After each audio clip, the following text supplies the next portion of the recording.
Ok, en este video vamos a ver la simbología. Entonces existen diferentes símbolos para representar algunas cosas físicas a papel. Entonces hoy veremos estos símbolos. Nosotros podemos dividir los elementos del circuito en diferentes tipos. Vamos a ver los tipos activos, tipos pasivos y activos y pasivos. Comenzaremos con los tipos activos. Entonces, entre los componentes activos o tipo activo, elementos activos, son aquellos que suministran energía al circuito. Entre estos tenemos las fuentes de voltaje y las fuentes de corriente. Entonces, las fuentes de voltaje, o sea, las fuentes se dividen en dos tipos, la fuente independiente y la fuente dependiente. Entonces, existen también fuentes de voltaje y fuentes de corriente. En este caso vamos a representar con dos terminales, como vemos acá, y un círculo y una polaridad en medio de ellas, un más menos, una fuente de voltaje independiente. Estas fuentes las representamos para corriente directa. Estas fuentes en la vida real existen, son las baterías. Cualquier batería se puede representar como esto. Ahora bien, tenemos fuentes de voltaje independiente. También existen las fuentes de corriente. Entonces aquí tenemos las fuentes de corriente independiente. Se simboliza con dos terminales, una esta y esta, un círculo y una flechita que indica la dirección de la corriente. A esta fuente le llamamos independiente. Cuando decimos independiente es que no depende de nadie. También existen las dependientes que dependen de una parte del circuito, pero eso lo veremos más adelante en los videos. Ahora, esta decimos que es una independiente y la vamos a representar con un círculo, a diferencia de la dependiente que se representa con un rombo. Más adelante la veremos. Entonces, estas dos fuentes que vimos ahorita son fuentes de voltaje y de corriente que funcionan en corriente directa.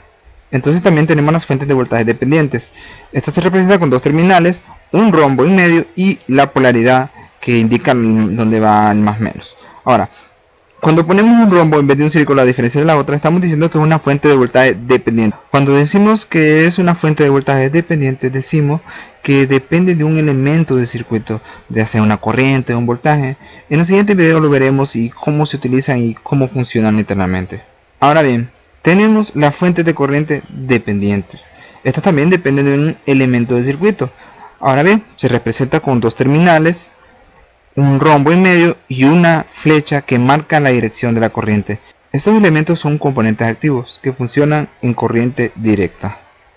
Ahora, tenemos las fuentes de voltaje alterno, que también son independientes. Recuerden, cuando es un círculo es independiente, cuando es un rombo es dependiente. Esta fuente de voltaje alterno se representa igual, de dos terminales, un círculo y una curvita que dice que está alternando su polaridad. Ahora bien, ya vimos los componentes activos, ahora vamos a ver los componentes pasivos. Los componentes pasivos son aquellos que consumen energía del sistema o del circuito, podríamos decirlo así. Entonces, entre los componentes pasivos tenemos las resistencias. Entonces se va a representar con dos terminales y un par de líneas que están zigzagueadas que representan que hay oposición a algo. Ahora bien, este símbolo nos va a ayudar para representar muchas cosas. ¿A qué nos referimos que nos representa muchas cosas?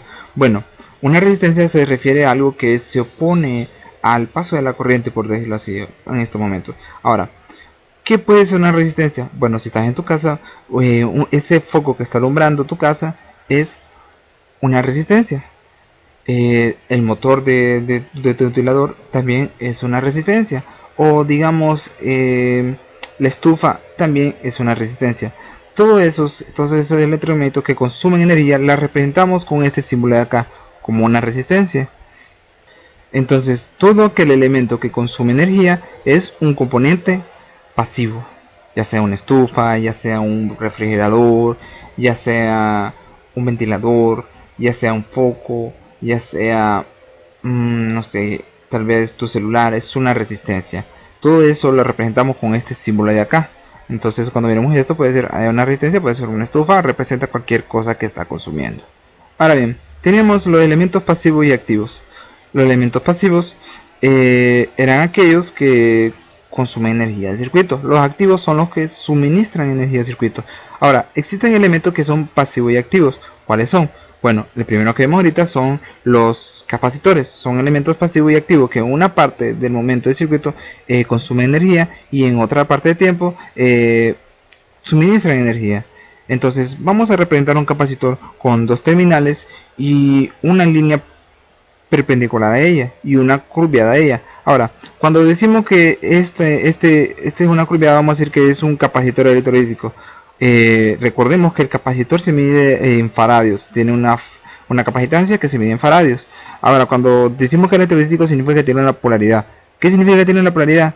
Que si en este caso, digamos, la corriente entra por acá, el capacitor va a funcionar. Pero si un caso la corriente entrara por el menos, entonces por la polaridad negativa, entonces el capacitor dejaría de funcionar y también podía causar daños.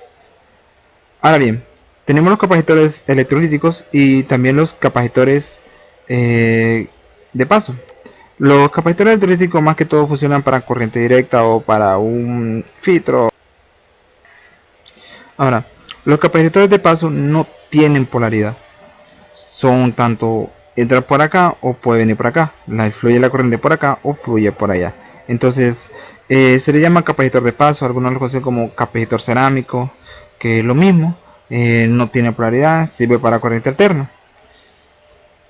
Entonces estos elementos son pasivos y activos. ¿Por qué es un elemento pasivo y activo? Bueno, en realidad este elemento tiene la capacidad de almacenar energía y esto hace que sea activo, que sea activo y pasivo, porque en un momento consume y otro momento suministra. Ahora bien, también tenemos otro elemento que almacena energía, que es el inductor o la bobina.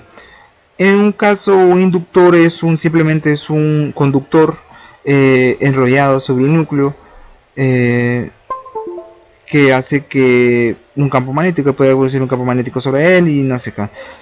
El inductor no tiene polaridad. La corriente puede fluir por esta terminal o por esta terminal. El símbolo es siempre dos terminales y un signo que nos indica que es un bobinado.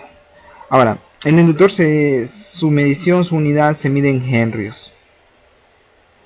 Ahora bien, tenemos varios elementos de un circuito. Tenemos las fuentes, tenemos la resistencia, tenemos los capacitores, inductores. Ahora bien, para representar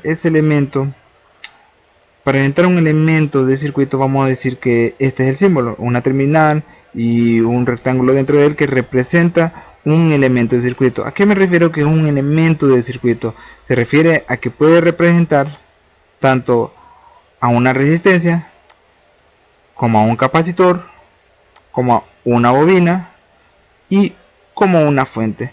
Como lo de una fuente, ahorita podemos decir que sí, pero después vamos a eliminar eso, que no representa una fuente, pero los demás sí. Pues este símbolo de acá puede representar una resistencia, un inductor o una fuente, o los tres unidos. Esto puede representar eso. En este caso lo utilizaremos más cuando miremos, cuando se mire transformada en Laplace, que es cuando ya no es un elemento pues pasivo así puro, sino que se convierte al dominar la frecuencia. En la frecuencia ya se convierte en un elemento con impedancia y ya es diferente. Entonces, para representar un elemento de circuito puede ser una resistencia, un capacitor, un inductor, vamos a utilizar este símbolo.